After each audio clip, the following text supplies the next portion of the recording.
Approach Ireland from the northeast and you'll discover a magnificent gateway to the country.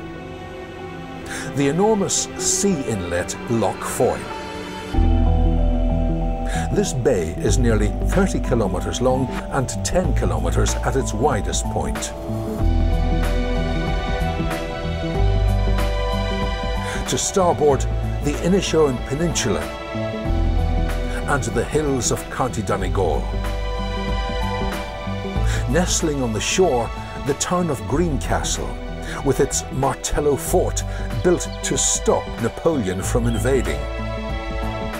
On the port side is County Londonderry, also known as Derry, with the great sandy sweep of McGilligan Strand, 10 kilometres of beach cradling the bay with the promise of a warm welcome. More sailors arrive each year from Scotland. It's 55 kilometres from Port Ellen on the island of Islay, and there are moorings at several locations near the entrance to the loch and within the shelter of the loch.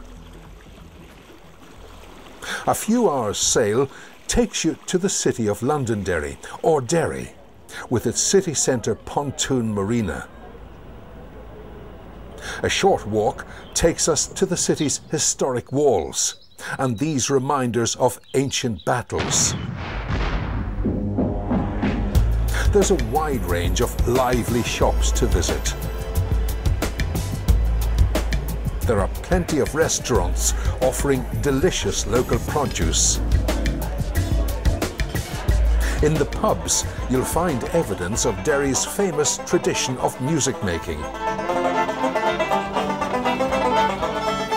In recent years, there's been an increase in the number of visitors arriving on gigantic cruise liners.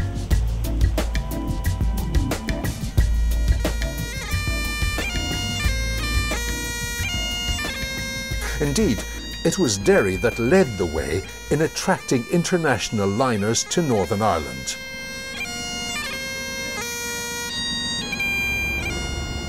Derry is famous as Ireland's only completely walled city. It's a place crammed with fascinating stories, a place with a turbulent past and a vibrant, joyful present. The city stands astride the River Foyle, and today we'll trace the course of the river. Our journey begins far beyond the city in some of the world's most delightful countryside.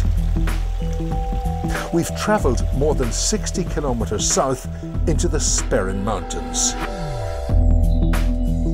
This is one of the largest and least explored upland expanses in Northern Ireland. Hidden here in the hills is the birthplace of the River Foyle. We're in Slochan Glen, near the village of Drumquin in County Tyrone.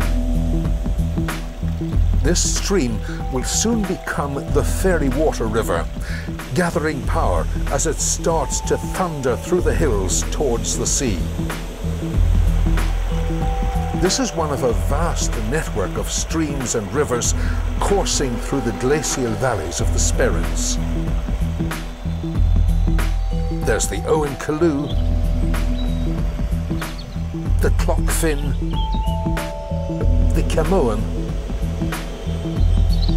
and now the Strule, meandering through the main county town of Omagh.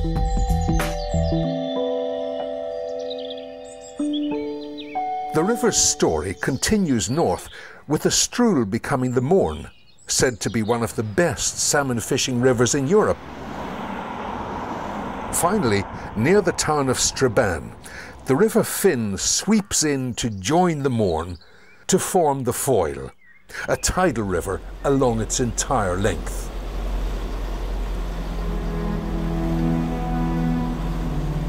This river course attracted the earliest settlers 9,000 years ago.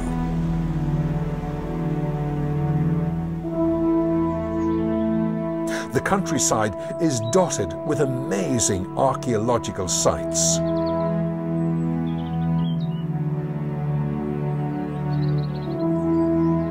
Up in the hills near Carrickmore is the Craigenduvesky Court Tomb, a Neolithic burial site from 6,000 years ago.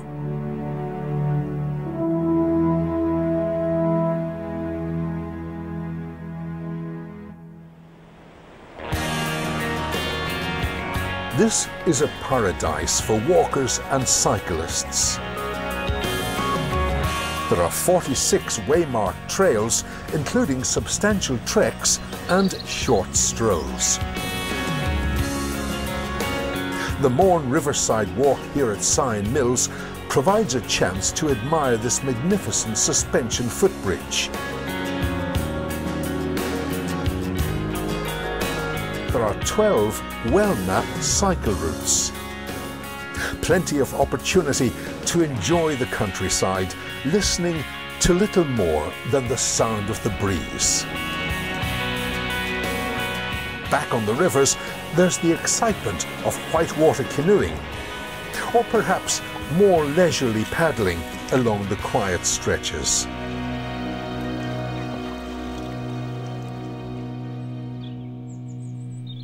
Alongside the River Struel, you can step into the past at the Ulster American Folk Park.